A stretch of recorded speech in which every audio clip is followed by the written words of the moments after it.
Gold breaks down while the stock market gaps down and continues the sell-off.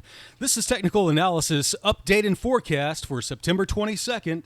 Will this be another stock market crash or just a correction? Let's get into it.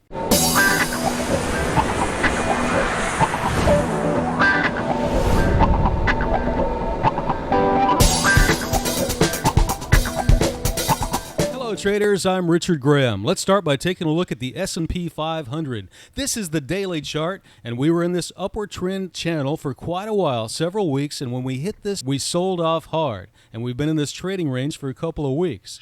Well, on Friday, let's get into the 30-minute chart. Here's what happened on Friday. After we were in this trading range for a while, we bounced off it, and then we broke down below it Friday afternoon, came back and retested that area of previous support for resistance. And this is an area where I had suggested a good opportunity to go short.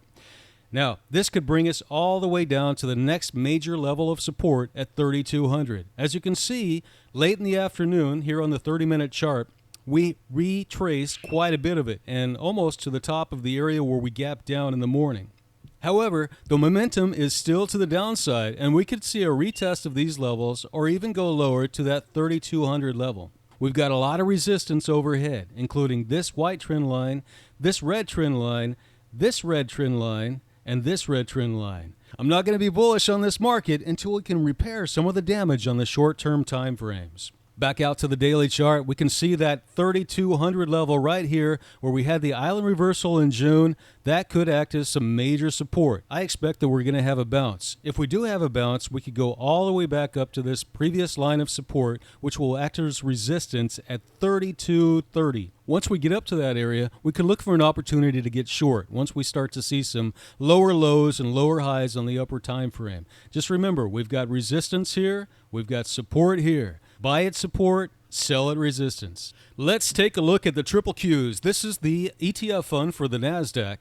And as you can see here on Friday, here on the daily chart, we had this candle, and I said that once we broke down below this level of support that I had drawn in, it could take us all the way down to the next level of support, which would be right around here at around 250. We're still on the way. It's still in the cards. However, when we hit that line, we're going to come up and probably hit some type of resistance. We can look for a shorting opportunity once we get back up into these levels, which we're getting into those areas soon. However, I think we'll go down before we go up. We've got a lot of resistance up top. Here's the IWM. This is the ETF fund for the small cap stocks.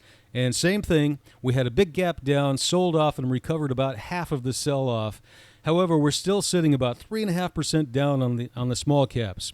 Percentage-wise, that was pretty poor compared to the other indexes. We are sitting at a level of quite a bit of trading in the past where this could act as significant support. However, I wouldn't be long IWM or the Dow Jones Industrial Average, which I said in my last video was holding up just fine. We had this level of support, which it finally broke today. We could bounce up and retest it and then sell off from there. The major cap-weighted stocks are what drives the market. Here's Apple. See, we had this line of support. We broke it today. This opens the door to bring us all the way down to around 2,800.